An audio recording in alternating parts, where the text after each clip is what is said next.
the stories, the journey, the wild behind the scenes, and much more.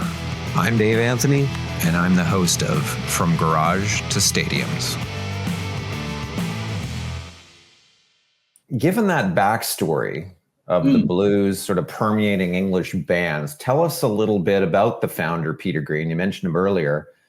Tell us about Peter and his mission for Fleetwood Mac.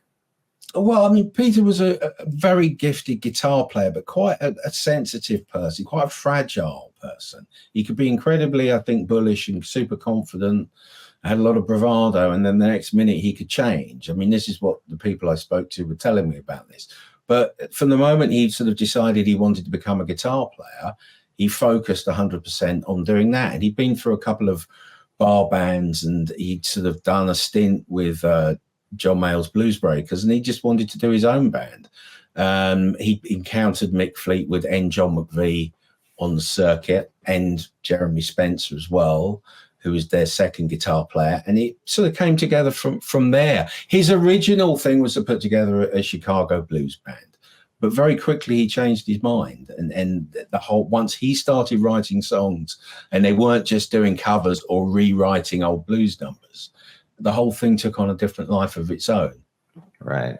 And so it's interesting because it very much started as that blues vein. The fans who know Fleetwood Mac wouldn't really maybe know about that history.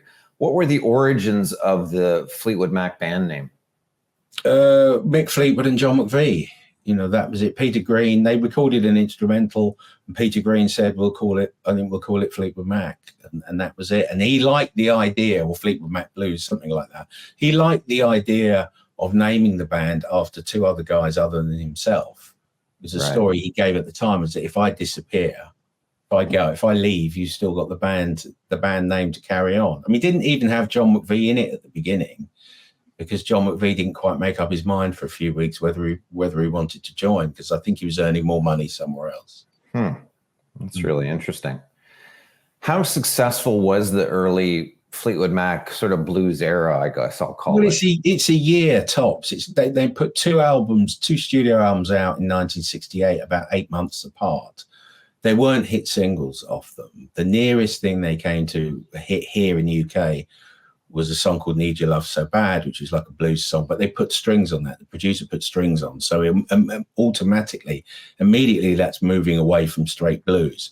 They had a great reputation as a live act. They were a really loud, raucous live act, but they knocked out those first two albums, like I say, in a matter of months. And by the end of 68, beginning of 69, they're moving into a different direction. It's Peter Green pushing them away from the blues. What happened is that early stuff all got repackaged and reissued in America as compilation albums, I think a bit later.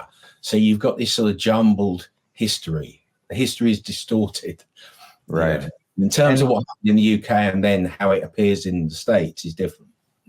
I see. How would you characterize the change then? What happened to the music? First of all, I mean, he brought in another guitar player called Danny Kerwin. So you've got Peter Green, who's being heralded as one of the greatest guitarists in the country, along with Eric Clapton and kind of Jimmy Page, but he wasn't in Zeppelin yet. Jeff Beck was sort of just coming through by then, but Clapton was the guy. And then you've got Peter Green, and he decides that he has a second guitar player to start with Jeremy Spencer. And he decides to bring another one in, Danny Kerwin, I think was about 18 or 19, because he wanted to expand the sound. He didn't just want to be the only guitar player there. So this is very strange sort of dynamic where on one level, he's the guy writing the songs and driving the ideas, but he's also pushing the others, particularly Danny Kerwin, to go with him and do something himself. I mean, their big breakthrough hit here was called Albatross, which is that instrumental, which doesn't sound anything like the blues. And it upset a lot of their blues audience that were used to them, doing blues. But it was immediately the beginning of something else, something different. And then how does the sound evolve into that sort of next hit that they play? So you've got Albatross, which is his kind of chilled out instrumental. Sounds a little bit like the Shadows, who were an instrumental group we had here. So that's kind of stuff that's not going to scare mums and dads even. Parents like that kind of music. And then the next thing you've got is the song called Green Man the Lee Sheet with the two-pronged crown. Manalishi was Peter Green's sort of slang expression for money. He was starting to want to give his money away. He'd seen starving Biafrans in Africa on TV and started donating large sums of money to charity and insisting that, or asking that the rest of the band did the same.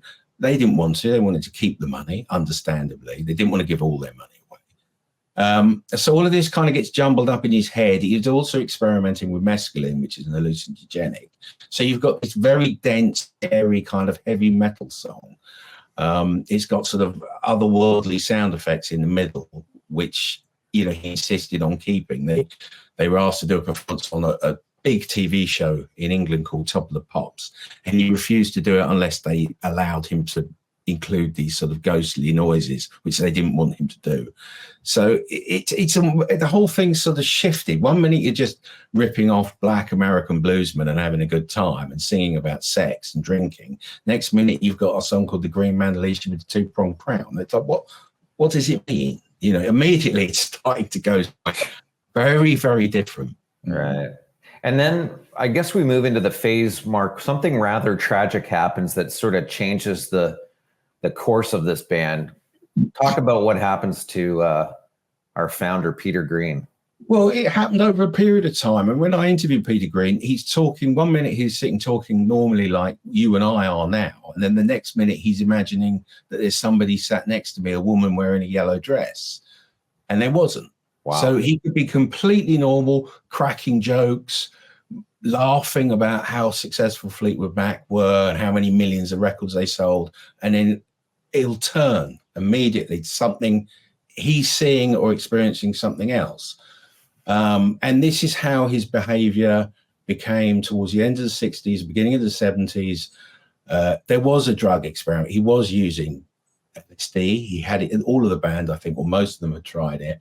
And it unsettled him, perhaps. But there is some evidence that, you know, there were mental health issues there anyway, but they got exacerbated, perhaps by taking acid. There was an experience where they went to a commune in Munich, and he spent a day there, took acid and so on. And the band always claimed he was never the same when he came back. But people I've spoken to suggest that it was, you know, there were issues there beforehand. But what it meant was that he left the group. That was what happened. So at the peak of their success, just as they're starting to make money, they lose him, and he is the primary songwriter, the primary force in the band.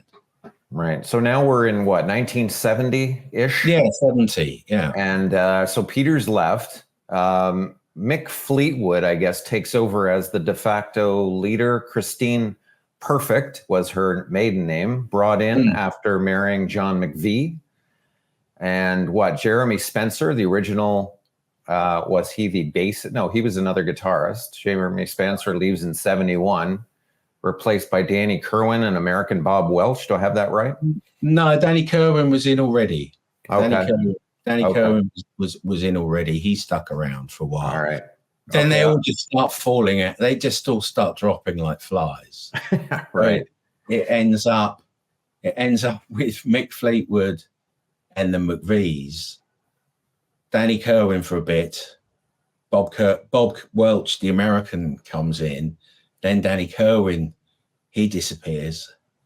Keep up with this because it's you need a scorecard here. It's unbelievable. Yeah, it is definitely. So that's sort of where we're at by about 1971. By 1971, they're all living in a big house in the Hampshire countryside. All of them, the band and their roadies and dogs. Some of them have got young kids. And in the midst of this is this guy called Bob Welch, who's an American who arrives in Britain, you know, like his musical career has been up and down. He's got nothing. It's like, do you want to join Fleetwood Mac? He's like, well, okay. Yeah. So his description of coming from Los Angeles, he's a Hollywood guy, born and bred in Hollywood, coming to the Hampshire countryside with these people that he described as like trying to live with members of the royal family. just their Englishness, their airs and graces, everything. He's a fish out of water, but a guy who actually did an awful lot to keep that band going. Huh. Interesting. So how would you characterize era 2 of Fleetwood Mac then? As I'll call it era 2. It's just this weird, it's like the forgotten Fleetwood Mac. I mean, there's 4 or 5 albums. I can't think off the top of my head, but I've only just written a book, of course, but I've forgotten. But it's about 4 of these albums, and there's good stuff on those records, but they're not cohesive. You've got to cherry pick through it. Right. But it's very much it's the period in which Bob Welch and Christine McVie start writing songs, often and sharing ideas together, and they become the driving force songwriting within the band. And they tour America. They get quite big in America, not massive, but quite big. But they're forgotten in the UK. You know, they don't have hits or anything like that.